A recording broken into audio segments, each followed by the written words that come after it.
gonna roll up my sleeves, I'm dry as fuck right now. We need to overthrow the very understanding of reality itself that we have, which is also based on pornography, because a lot of retards didn't understand this when I tried to communicate it to them, that the Matrix runs off of porn.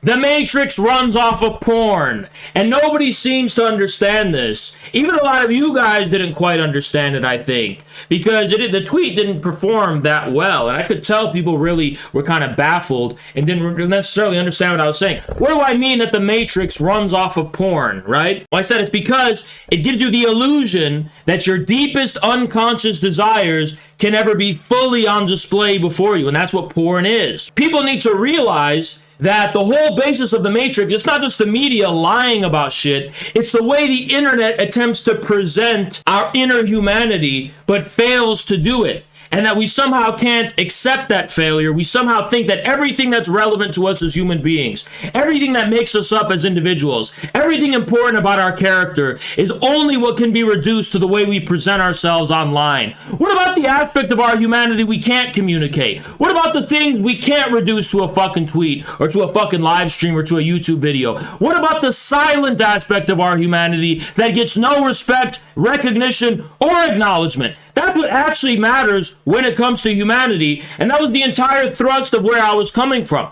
What I was trying to say is that the whole thing is pornography. How can we be surprised that they're lying about all these people? They're lying about Andrew Tate, they lie about Jackson, they're lying about me, they're lying about everybody who's ever challenged the system in any kind of fucking way. But the whole internet's a fucking lie. There is no way to communicate your humanity fully on the internet. There's an invisible remainder which is dwelling within our subconscious, the aspect of our humanity we can't communicate, we can't make explicit, and we can't make conscious. And the beginning of human civilization, and the beginning of love, and the beginning of respect is being able to acknowledge the aspect of a person's humanity that can't be reduced to their image or presentation. That's what good faith means. It means you may not be able to fully present in the most perfect way your humanity, but I still recognize you as human. You may be from another culture that I don't understand. You may do things that I don't understand, but I'm still going to give you that benefit of the doubt and say, you are human. You share with me the separation between my unconscious and the explicit realm of consciousness. That's what it means to be human.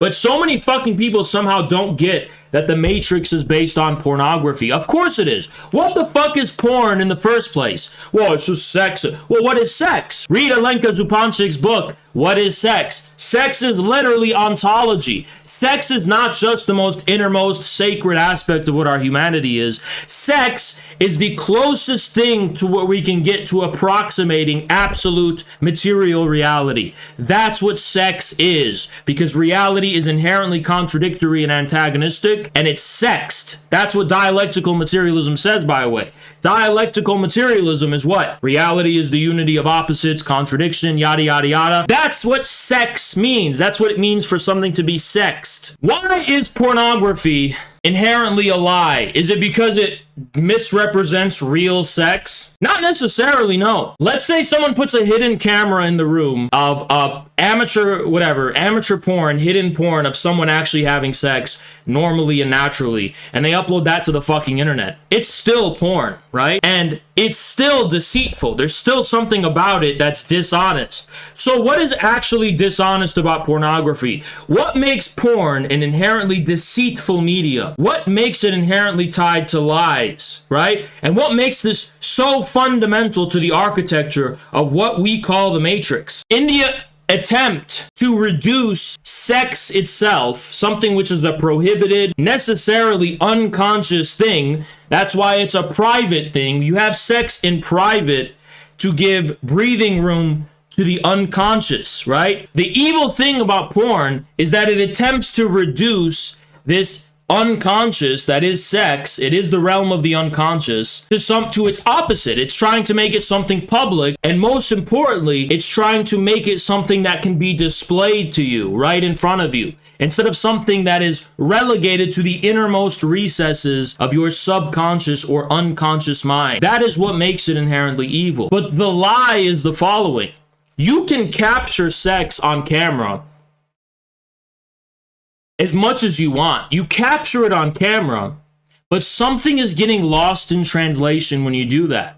And actually, it's the fact that something's getting lost in translation that actually makes pornography addictive to people, because they're chasing after the thing that's not on camera. Nobody just watches porn and just enjoys what they see. They also watch it with this implicit view that there's something in it more than what's being presented, right? There's something so steamy and sexual about it that's not even reducible. There's something about it that's more real than what you're seeing on the screen. Because ultimately, what is someone who's watching porn thinking? If only that was me. This is what it would be like if it was me. They're inherently adding this supplement of a fantasy of something that's not just what's being displayed. And that's exactly what makes porn addictive to people. Now, the lie, though, isn't that what sex is portraying is unrealistic, but that the position it's putting you in of fantasizing about what you're seeing, that is where the lie is. Because the thing that you're seeing is not actually what you want. Comrade Stannis donated $5. Thank you, Stannis. What I'm trying to say here is that pornography is the quintessential architecture of the Matrix, because it attempts to reduce our innermost humanity, our unconscious. That's not just in terms of our sexual desires. It's also in terms of our implicit understanding of the character, the standing, the nature of other people, the humanity of others in general, right? The extent to which we can recognize another person as human. What the Matrix does is that it reduces all of those things to some kind of form of presentation. It reduces it to the form of presentation such that that's all there is. A great example of this is actually news media. Now, when it came to the Russia-Ukraine war, what was the one thing you noticed about these NAFO and the all of these blue liberal, blue hair, whatever, retards who were supporting Ukraine? You notice that they were unable to have the breathing room of any kind of benefit of the doubt as far as the outcome of the war was concerned. They couldn't just not know what's going on the ground. They couldn't somehow acknowledge the discrepancy between the reporting of what's going on and what's actually going on. What you were seeing in the news and what you were seeing on camera is the war. Russia's losing, Russia's losing. Why is Russia losing? Because everyone's saying they are. But what about the actual piece of reality that's escaping this form of presentation we're getting from the media? There's no acknowledgement of that. There's this anxiety that you have to constantly domesticate the reality of this war that's going on in Ukraine to the form of its presentation. If you're a pseudo-intellectual, right? You're one of those people. You're probably familiar with in terms of Baudrillard and his idea of the simulacra, how to pronounce it. This idea that there's nothing about our reality that's actually real. All of it is actually just simulated. And that doesn't mean there's a real reality behind the simulation. It means reality has been replaced by its simulation and by its copy. And Baudrillard actually thinks this has ontological implications. For Baudrillard, the Matrix isn't a deception. It's not like Guy Debord and his Society of the Spectacle. For Baudrillard, the Matrix is the only real thing. There is no real behind it. That is the closest approximation and relationship we as human beings have to reality, is through this copying, through this repetition, through this simulation. But regardless, that's not necessarily important, because I believe there is a reality beyond the Matrix. I don't think the Matrix is the only reality. But we need to be clear about what we're talking about when it comes to what the Matrix is, because it's not just lies. It's also the form in which truth is being presented, which is inherently, by virtue of its form, deceitful and lying. Putin calls the West the empire of lies, not just because these people are pathological liars, but because their lies are distributed in the form of something that is inherently deceitful. Ask yourself the question, why is it that these lies that you see on the internet are so easily able to gain traction? How are those gaining traction? Think about it, right? No one is really sitting down and saying, is this true what's being said? Am I going to research it independently? Am I going to think for myself? No. Jackson is just the person you see on Twitter. He's just a face, and the immediate thing that's being presented to you is all there is. There's no other reality to Jackson. There can't be. All he is what you see being presented to you, because that's how you came across him in the first place. You came across this human being just because you saw a few of his tweets or you saw some of his videos, and it was immediately presented before you. When a lie was immediately presented before you, instead of that, you immediately believe it. Why do you immediately believe it? Because you never acknowledged him as a human being beyond the form of his presentation. The same holds true for me. A lot of leftists came to know who I was because of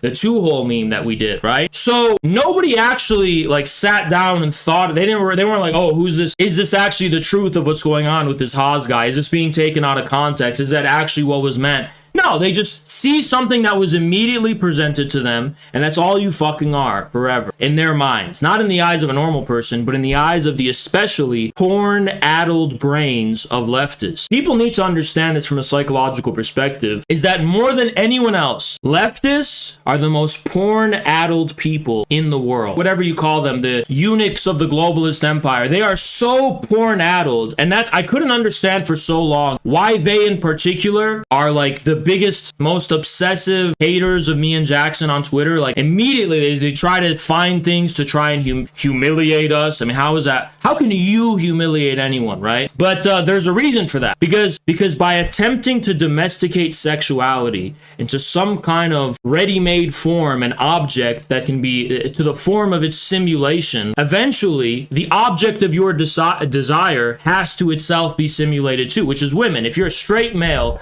the object of your desire is a woman. When you are poor, when your brain is porn-addled, you get to the fucking point where you need that object of desire to be immediately tangible to you. Even if you have a girlfriend, that's not enough for it to be immediately tangible. The Matrix, the architecture of the Matrix, for this reason, is based on pornography. A lot of people are not somehow able to make this connection when you first hear it, but then when you realize the way in which porn, which is taking the deepest part of our humanity, the deepest recesses of our human psyche, which is sexuality, and somehow trying to reduce that to some display, to some kind of immediate, this is the key word, is immediate presentation. That is the quintessential structure of what porn is. So you can say mainstream media is a form of pornography. When you watch the mainstream media and you're trying to get unmediated access to the truth of what's going on in Ukraine without having to think, without having to stop, without having to respect any kind of otherness, you just immediately get it presented before you. It has the same effect on your brain. It has the same effect on you subjectively and psychologically that watching pornography does. The same way the mainstream media lies to you about Ukraine, it is one for one the exact psychological structure of how pornography lies to you about what you desire in terms of sex. It lies to you in the exact same way. You think that's what you want because it's somehow mimicking what you want or simulating it. You don't ever get what you want, which is why you become addicted to it. The mainstream media, you think this is the truth, which is something also that you want about reality. You never actually get the truth, so you're kept on this fucking stream of information that you require that will have you going to vote for the Democrats, or have you marching outside for Black Lives Matter,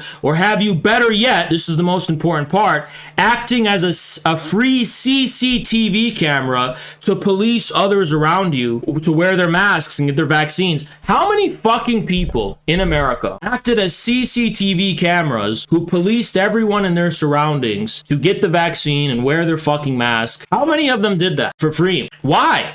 Why? They didn't work for the government. How did these NPCs get so fucking brainwashed?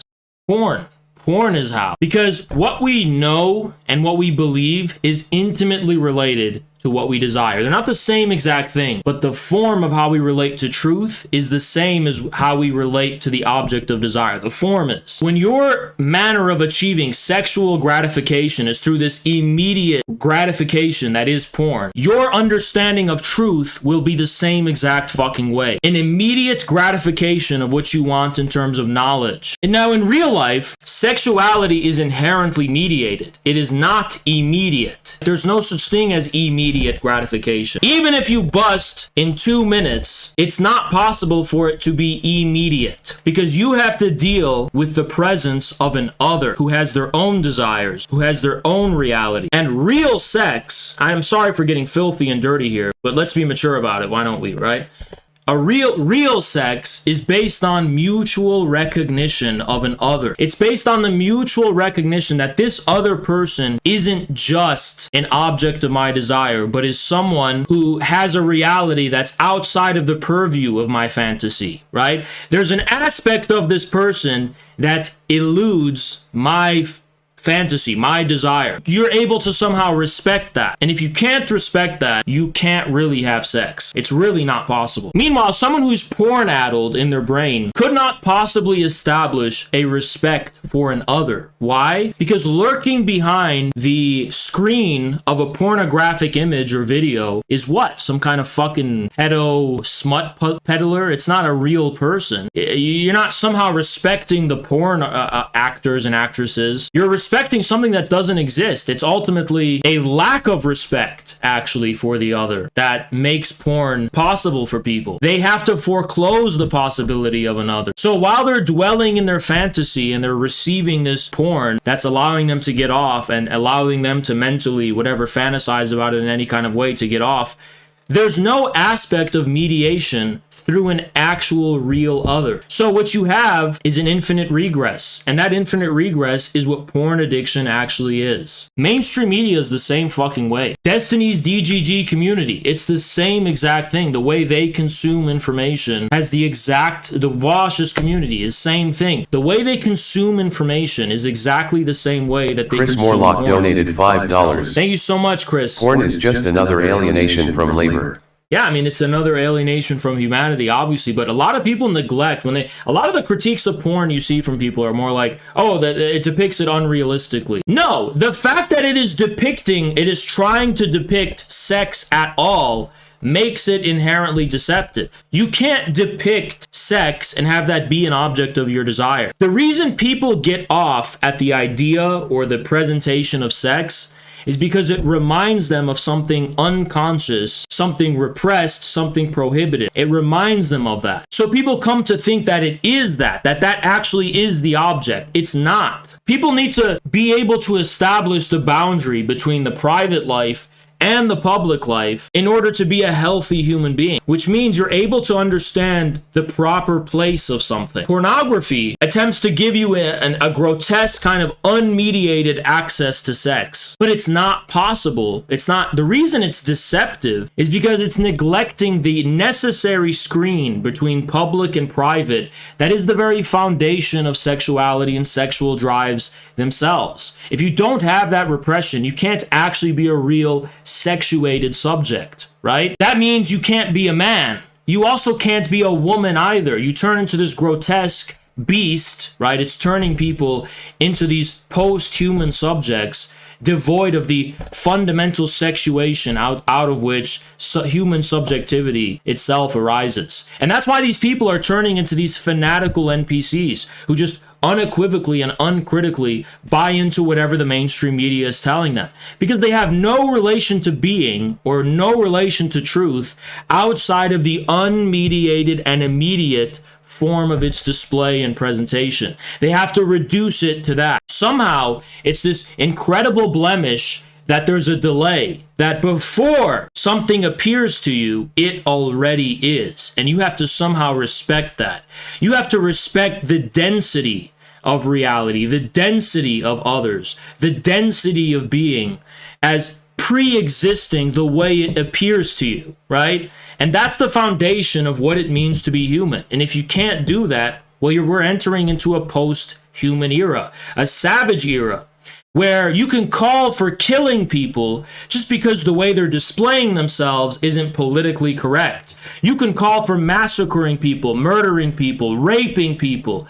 Nothing is off limits anymore because their humanity can be bracketed or somehow completely excluded because they aren't appearing to you in a way that conforms to your superficial standard of what it means to be human. There's no way to relate to other people's humanity beyond how they make you feel. We're living in a time where this inability to respect that minimal remainder, that somehow can never ever be communicated to you, somehow can never ever be presented to you, or at least consumed by you, is being dismissed for being nothing at all. Well, if you know a little bit about philosophy, and if you know a little bit about Heidegger's critique of Western philosophy and its history, you'll know, or sorry, more importantly, if you know a little bit about Dugin's critique of Western philosophy and its history, you'll know that the idea of nothingness within the realm of philosophy, from the very beginning from ancient Greece, right? Being a nothingness, established, the firm line that's established by the pre-Socratics and by Heraclitus, which established nothingness as actually nothing. Rather than something that escapes the purview of your thought, nothingness for the ancient Greeks was actually nothingness. And you see this kind of carry over even into the sciences today. When we say something has entropy, what we really mean is that we're unable to kind of make sense or make order of it. But we confuse that for an imminent chaos. Same thing in terms of our understanding of statistics and so-called randomness. We call the things that are random things that don't necessarily obey an order that's clear to us. Why have we made the assumption that they're actually random, that they're actually imminently random? It's not really an assumption you can justify. Now, similarly, the idea of nothingness, which is probably the root of all this, at least indexed in the history of thought and the history of philosophy, is the same exact thing. How do you really know that it's nothing?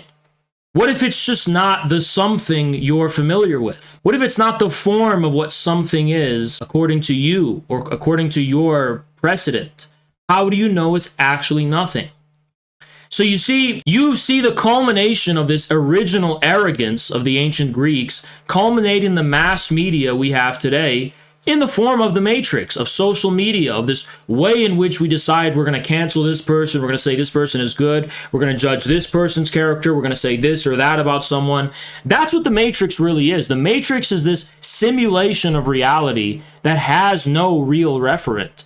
It's how all of our personalities have been uploaded on the fucking internet, and everything that we are is being reduced to what we appear as and what we display as. But there's a crucial and fundamental aspect of what we are, which is our humanity, our species being, if you want to go with what Marx said, just the fact that we are human before anything. That imagine you're on fucking Twitter and like there's an infant baby being made fun of because it's coming out of the womb screaming, "Ah, you stupid fucking baby! Ah, you're so dumb baby!" It's like, I feel like we're getting there, right? Because that's like such a perfect way to encapsulate how there's this minimal remainder that, yeah, we're real human beings who are not reducible to our way of presenting ourselves to others, that somehow can't be communicated anymore in any way. And that reality is incompatible with the reality of the Matrix, right? The Matrix is just turning us into objects of presentation instead of communicating our real humanity. Now, why is it doing that? Because our humanity can't actually be communicated in any consumable way. There's no way for me to communicate my humanity to you in a way that you can consume. The beginning and end of your respect for me as a human being is the extent to which you're able to afford me the good faith that all of the things about me that I can't communicate to you and that you can't consume about me are things that are rational and things that make sense and things that have their own reality, even if you're not the one consuming it or perceiving it. That this person has a story. You know, you can communicate this in common sense terms when you pose the basic question, like, everyone has a story. Who are you to sit and judge? Everybody has a fucking story. Everybody has a background. You don't know what that is, right? Well, the thing is, even if you came to know someone's story completely, there's always going to be something separating you from that person. That's what humanity means. That's what mutual recognition actually fucking means. Now, how is this relating to the Matrix and to politics and things of that nature? Because it's actually the same thing when, first of all, we're just speaking about the origins of what we call the modern world itself.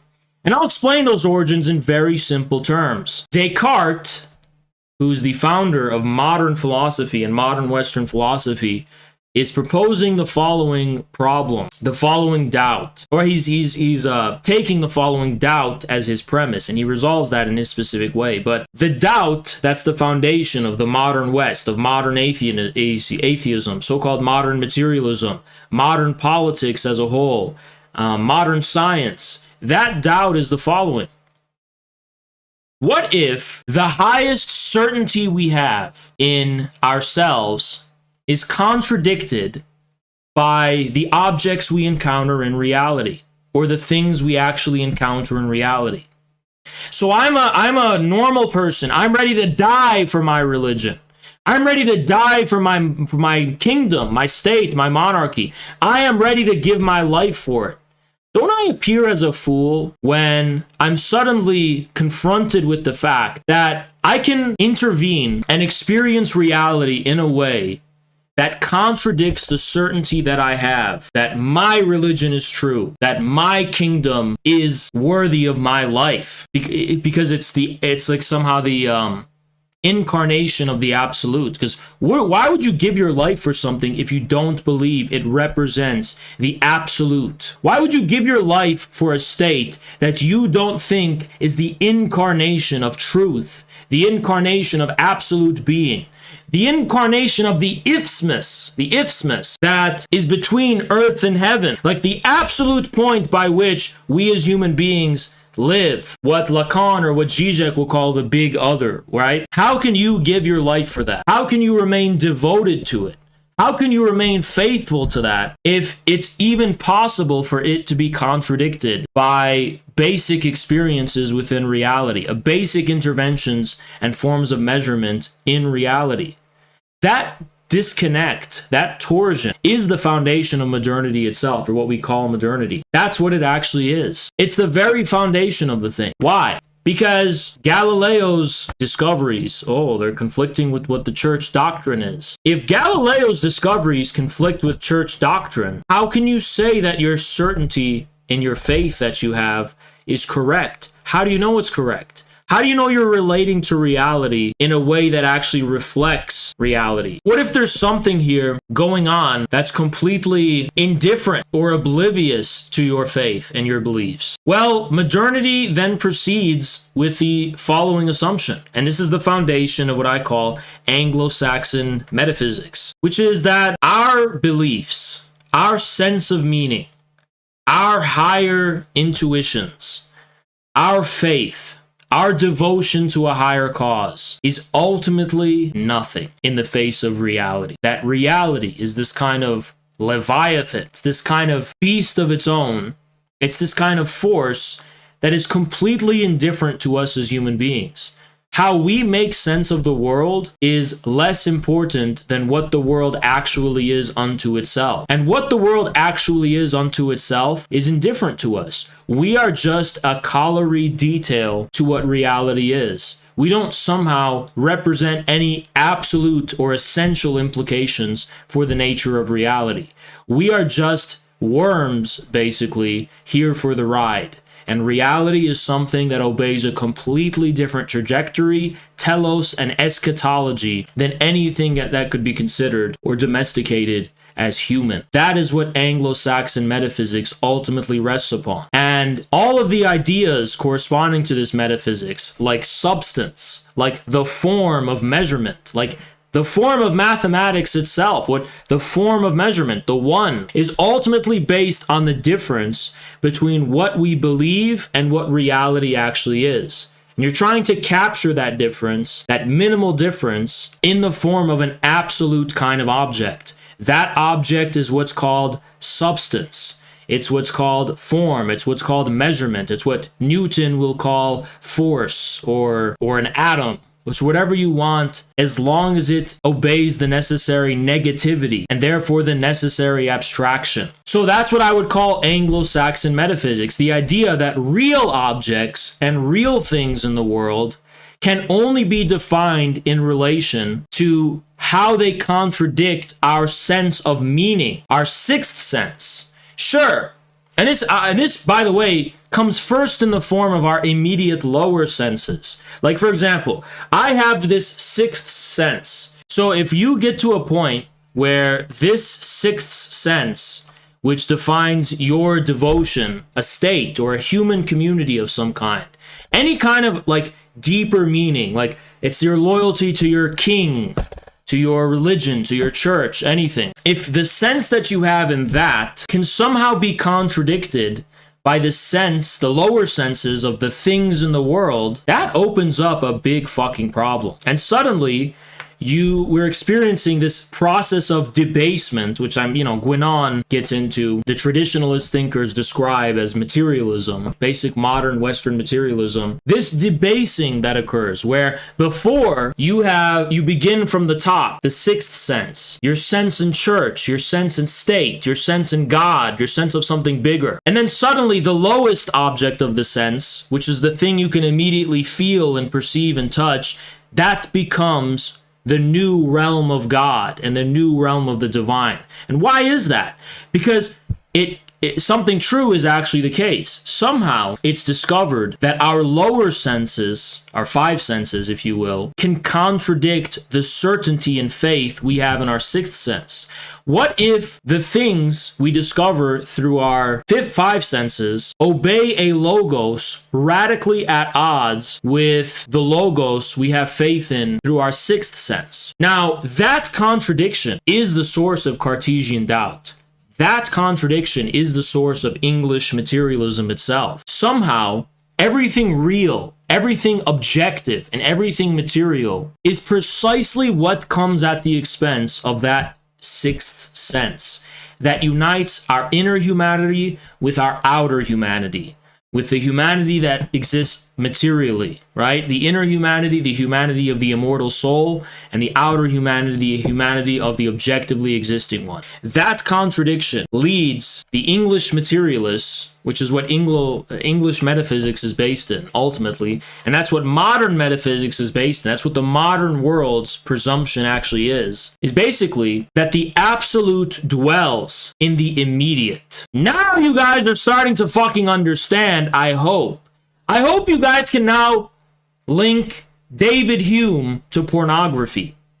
The key word is immediate. The five senses are immediate. You go outside and you touch a tree.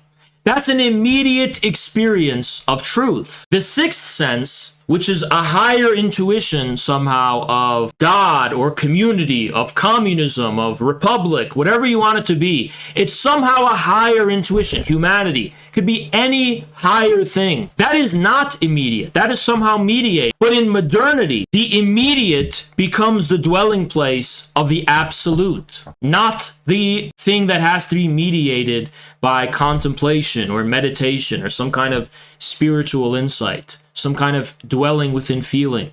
So this becoming thrusted upon the immediate is what characterizes the origin of the modern world. Well, guys, guess what? That's exactly what pornography is. It's a form of pornography. You're being thrusted at the immediate experience of, in this case, the most absolute of desires, which is sex. So David Hume was the first porn-addled thinker. Or you could say it was Francis Bacon, you can say it was Hobbes, you can say it was Descartes, it doesn't really matter. I'm just saying David Hume because he's the most widely recognized. And I'm mentioning Hume because it's the senses specifically that he's known for and remembered for. Well, that's exactly the structure of pornography. No, I think Rousseau actually is a much more respectable thinker than someone like Hume, because Rousseau tries to return to some notion of a good, beyond the immediate senses, of a good of humanity. I respect Rousseau actually for that reason. But in any case, I need people to understand something about English materialism and Anglo-Saxon metaphysics. It's not actually that some kind of object was discovered by the five senses that contradicted the sixth sense. It's the very fact of the mere possibility or the actuality of said contradiction that becomes the object. The fact of the contradiction, the fact of the discrepancy, the fact that I, with my grubby English hands, can discover something in the world that contradicts thousands-year-old faiths. That discrepancy, that negation, and that contradiction is what becomes the object. That is what will come to define the form of the Anglo-Saxon itself. That is what will come to define objective reality. Ultimately, when you peer out all of the jibber jabber and all of the excuse making and all of the Philistine ignorance, you will corner this type of metaphysician into admitting that for them, objective reality is just negation. Ask them, what is objective reality? Ask Hume, what is objective reality? Hume will say, objective reality is this object which can only be related to in this kind of Platonic way. It's something our senses are approximating only, but never absolutely capturing. That is the dark object of the era of Anglo-Saxon modernity. That, my friends, is the substance of the Matrix. That's what the Matrix was based on. That's what the Matrix is. The Matrix is the modern world itself. And we are talking about the Matrix and we're experiencing the Matrix only because we are at the point where the modern world is collapsing. And it's collapsing because it's being emptied into the form of information on the internet. And you can actually witness for the first time ever in history in real time the contingency of this modern world. The Anglo-Saxon world of empirical truth and science isn't actually just the world we experience every day. It's a world that now has to be consciously upheld. When you go on the internet, you see it moving. You see that it's not just there. It has to be manufactured somehow. And that's why we don't trust modern science anymore. That's why Fauci was wrong. That's why the experts we can see are wrong. The whole fucking thing is collapsing. People don't trust the institutions of high science anymore. Now people can see how they lied about COVID. 100 years ago, would anyone have given a fuck? Probably not. Now you see in real time how their science is actually based in lies. So the modern science is itself collapsing in real time. The same thing is in terms of the paradigm of news and facts. Now we have alternative facts. Now we have fake news. Now we have Russian disinformation. The reason people are NPCs and are so loyal to the Matrix is because something is being done to their unconscious mind, their subconscious mind. And what I'm trying to communicate to you guys is that what's being done on their unconscious mind is through pornography. It's through pornography that this work is being done on people's unconscious mind to make them NPCs for the Matrix. That's what I'm trying to convince you guys and communicate to you. Unconsciously, people are acquiring their most immediate form of human gratification, which is sexual gratification, through a specific form that conforms to not only the metaphysics of Anglo-Saxon modernity, but to the very form of the American global empire itself, which, as we know, is always based on an immediate exposure, isolation, and response to the enemy target. America never has a long game. China has a long game. America doesn't.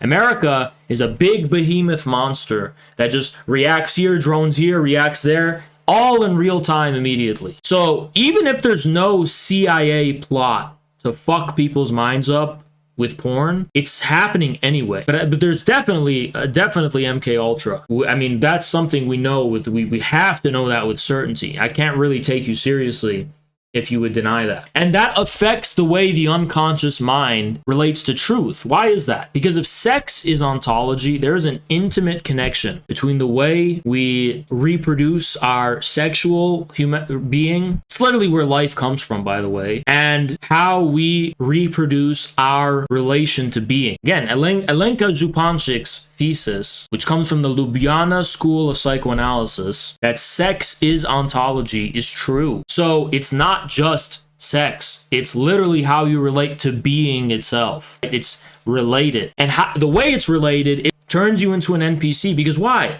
The same way the media is telling you about COVID, oh my God, it must be true. Just like what? Just like the porn you're seeing must be true, because it's gratifying the most intimate and immediate aspect of your humanity. It's exactly the same fucking thing. what did Anglo-Saxon modernity, if we want to call it that, the foundation of the Matrix 1.0, if you will, what did it actually get wrong? Well, what's related to it is that the reason Anglo-Saxon modernity made a fundamentally wrong assumption. It made the assumption that because of the possibility of this contradiction, there is no possible relation between the sixth sense, which is our devotion to the big others, suppose, as Zizek likes to call it, communism, the republic, the monarchy, God, religion, the church, anything that is an external object of social meaning or human meaning. You're ready to give your life for it and devote your whole existence to, that there's a necessary contradiction between that and the lower object of the senses. The question has more to do with how the object of the sixth sense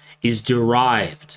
If you study the history, the revelatory traditions of Abrahamic religions, you come across the rather interesting conclusions that these are not really religions that are dwelling in some kind of pure thought or pure contemplation. What if the problem of Anglo-Saxon modernity, in terms of the debasement of meaning, has more to do with the reduction of this higher form of meaning to thought, to an epistemic certainty, to a certainty that's only sustained and maintained by the mind? What if, in other words, the problem with English materialism lied in the fact that it itself began not from religious idealism as its object of critique, but from an uncognizable assumption of materialism, namely that the object of the sixth sense is somehow an object of the immediate mind?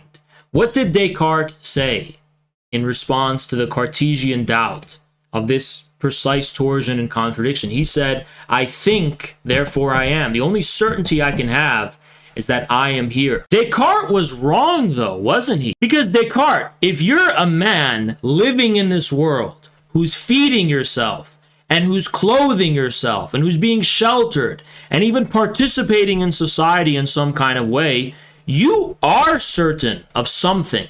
It's just that that certainty can't be reduced to an immediate object of your thinking.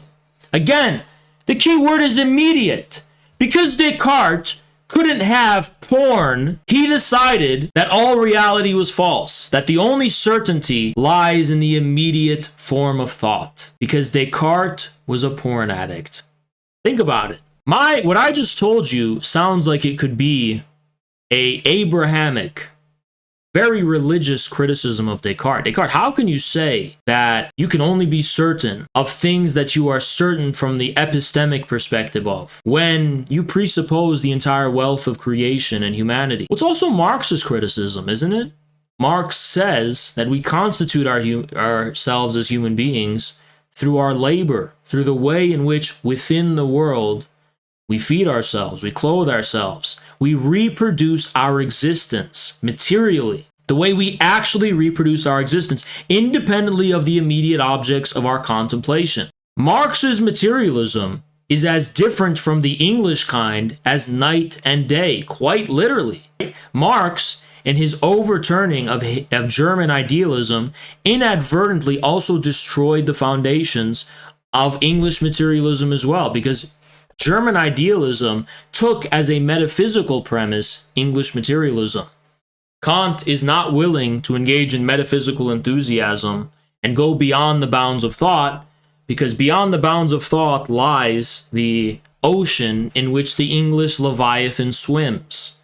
You don't want to engage in metaphysical enthusiasm, or else you're going to be eaten by Hobbes's Leviathan. You don't want to tread those waters. You want to stay confined within the transcendental horizon of reality. You don't want to go beyond that horizon, because those are dark. If we define the orgasm, if we define coming as the most immediate circuit of jouissance, then yes, quite literally yes, the most immediate form of the gratification of desire, all reality is reduced to that, inasmuch as it's reduced to the most immediate form of thought. Quite literally, yes. It's not even just a joke. That would be an accurate description of the modern West. I come, therefore I am. That's the foundation of the modern West. I'm not joking. Why do you think Redditors hate Putin? Because the circuit by which you can come is much shorter within the free modern West than what Russia represents. Russia represents like a castration, a no. Putin has his finger, no. You can't be a pedo. You can't be a furry. You can't be a fucking degenerate. You can't enjoy. You can't come. You can't have your porn. China's the same thing. China bans pornography.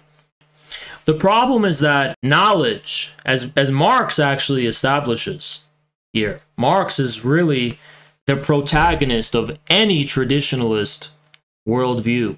Marx must be the protagonist. If you're not going through Marx, you can't talk about returning to any kind of human tradition. Somehow we know without knowing. And that knowledge takes the form of doing. What's another word for doing? It's labor. Marx's famous quote, I think from Capital, they are doing it, but they don't know it. You're doing without knowing in terms of your explicit conscious mind. But there's a knowledge to what you're doing that's not actually the knowledge of thought, but a material realm of the creation, of created humanity, of our social relations, of how we relate to one another. Things that are not reducible to thought, but which we somehow all know unconsciously, subconsciously. Well, what does that actually mean, by the way, when we talk about the subconscious? It's a very difficult thing to think about. What is actually the subconscious? What actually is that? What do we mean by that? All we really mean by the subconscious is the object of every superficial conscious expression that is possible for us.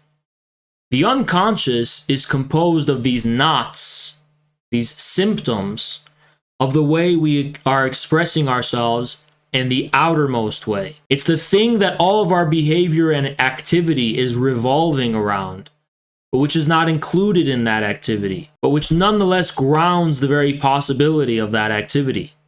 That's what the unconscious is. If we ask the question of how the object of the sixth sense is derived, perhaps we will do it by referencing the Abrahamic tradition, which was the thing that was most in the crosshairs of Western modernity when you think about it. You'll come to find that the way the Old Testament, the Bible, the Book of Revelations, the Quran, the way all of these things are written does not take the form of this dwelling within some kind of haughty and arrogant, like high-class form of contemplation. They are revelatory traditions which very much describe material encounters at the lowest levels of human experience. When Moses experiences divine communication through the burning bush, when the Bible is just pretty much full of goat herders and farmers who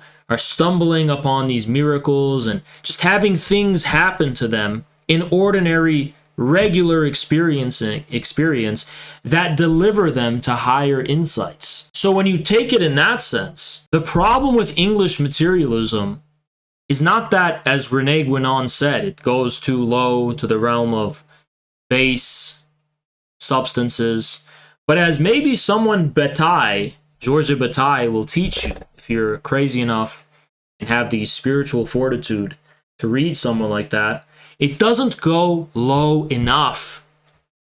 Because at a certain point of going very low in terms of the lowest possible of human experiences, even lower than sex, by the way, just the most stupid aspect of your unconscious, the lowest aspect of your humanity, that is where you will derive the sixth sense. That's where you'll derive it. So that's really interesting, isn't it? You read about the story of Hagar in the Quran. Where does Hagar encounter the divine miracle? Is she just sitting and meditating through her mind and building all these convolutions? No. Hagar is starving in the desert, dying of thirst, running all over the place in the desert, running from stone to stone to stone to stone. And then collapses, she prays. Where does that prayer come from? It comes from the most visceral possible of human needs, the need to drink water. And there's water. So the whole assumption of modernity is also not just a lie in terms of how we dwell within it, but its foundation is a lie. Its materialism is a lie, is what I mean to say. It is not actually substituting the higher spirit for real material reality. What it is claiming is the true material reality, the contradiction posed by what we experience as immediate versus the mediated. That contradiction is not material as an absolute object, as a substance. Spinoza here is especially in our crosshairs. Spinoza's a fucking Satanist, right? Spinoza names this object as substance and makes it the center of all reality through his metaphysics, right? Spinoza's a faggot. Fuck Spinoza. And I want to dig up Spinoza's corpse and burn it, just so I know he's dead. I'm saying this hyperbolically, of course, but Spinoza is one of the biggest scum pieces of shit in history. Now, that begs the question, though. What if the lowest and most immediate of experiences contradict our higher ones? The question you have to ask yourself is, are you making unnecessary assumptions about the higher experience? Do you know it does? Because the object of the sixth sense builds off of the lowest of realities. It maintains itself in the form of an accumulated history. It's the accumulated experience of history itself as the absolute object of a given human being. Marx will call it the accumulated wealth of human labor through the forces of production, and so on and so on. It's the same thing. If you're going to say, for example, if you're going to be like Galileo and you're going to say that my discovery of the movement of the heavenly bodies contradicts the Bible, you better be damn certain that it actually does. That it actually contradicts the way in which the Bible makes the world meaningful. You better be correct on your assumption that the Bible itself was making the assumption that the heavenly bodies move in this specific way. You better be able to justify that. And my argument is that nothing is ever actually annihilated. As long as we exist as human beings, our sense of higher meaning cannot be annihilated. It can only change in its form. Its essence actually remains the same. For as long as we are human, we have the same essence. The essence just takes different form. This is an extremely beautiful insight when you think about it. It means that even when, for example, another human being inadequately presents their truth to you, you can still afford them the benefit of the doubt that on a deeper level, they still know the truth. Let me explain to you guys what this insight means from a pedagogical perspective. If you're in the middle of a spelling bee, 19-year-old man, say, okay, spell the word because, and they go Becueese, and everyone starts laughing at them. My beautiful insight is that they're wrong for laughing. That man does know how to spell because. He just inadequately is presenting his abilities. He does have the ability because he's human. He's a human being. Spelling and words and their arrangement is a quality of our humanity, for example. This is just an example, probably not the most perfect one. But the ability to be a human being is not an ability that can ever be reduced to the form of presentation. You must always afford someone the benefit of the doubt that they're human. I think that's a beautiful insight. I think that's like saying, if you have a civilization of people who believed that, they have to sacrifice someone or the sun isn't going to come up in the morning, and they did all these ridiculous dances and things and so on and so on. When something in empirical reality contradicts that, the basic insight is that it doesn't liquidate or destroy or annihilate the higher object of their sixth sense. All that happens is the higher object of their sixth sense comes to know its true essence better than before.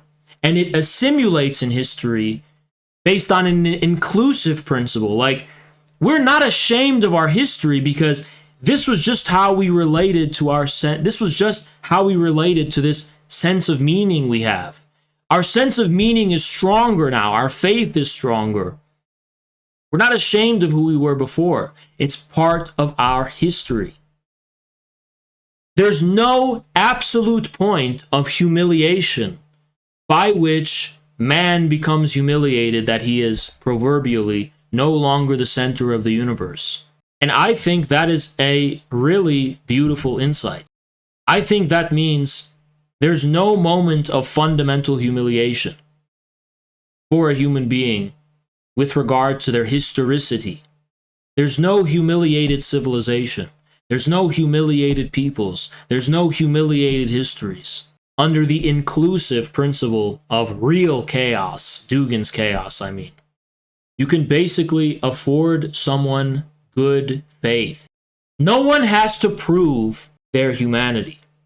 But more specifically, I'll put this in a better way. Nobody has to prove their being. Nothing is annihilated in creation. Nothing.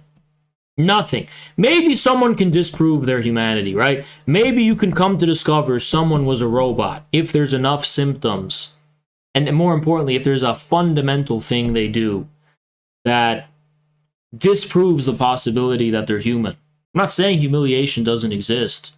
I'm just saying good faith means you have the humility to recognize that at the very least there's a possibility of a reality that exceeds the form of presentation.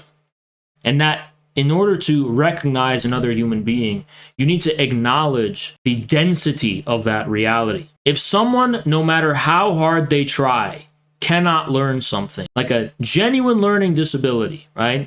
And all else notwithstanding, can participate in society as a full adult human being, it's just not possible. Everyone has the potential to prove their humanity in some way, unless they're not human.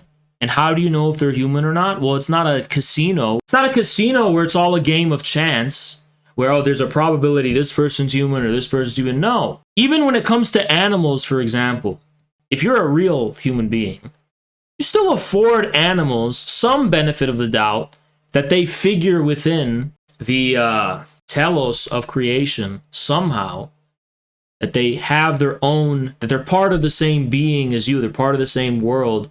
They obey a logos that, while different from you, is still part of creation, is still part of God's meaning in the world. Now, does that mean you can't eat animals or you can't hunt them or you should prioritize animals over human beings? No, but it does mean that you shouldn't just go pick up a fucking raccoon and start experimentally torturing it and shit just for fun. It's psychotic, right? So it's not even just true for animals either. Even to treat a rock, there's something sacred about all things. All things. I'm not saying you can't harm rocks. I'm just saying you can never have the hubris before anything in creation of a god who can take an object and fuck with it and experiment in any kind of way, and you stand before it as a deity of some kind. No, you obey and submit to some kind of method, to some kind of logos. You never actually stand before anything in creation as a god or as an absolute being. Internet trolls have this hubris, partially because of the benefit of anonymity. They think that I'm anonymous, I'm typing on my keyboard, I can do anything, I'm a god. It's not true. It's not true. The pathetic nature of your human symptom is evident to all of us, how pathetic you actually are. Totally horrific. You want to talk about the Matrix? What we're really talking about is how do objects exist in the world? How do real things actually exist? They exist, yes, in the form of their outward impression. Their outward presentation. and appearance. But that appearance is somehow grounded by an internal inconsistency, or more importantly, an internal impossibility out of which it merely reacts.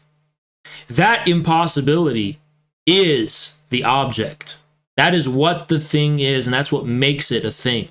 The fact that it reacts to the impossibility in a specific way of being some kind of whole presence or full object. Like Hume could not discover a full object of the senses. The rationalist could not discover a full object of the rational mind. No full object exists. This is what the insight of dialectical materialism actually teaches us. Objects are unities of contradictions. They're inherently contradictory in some kind of way.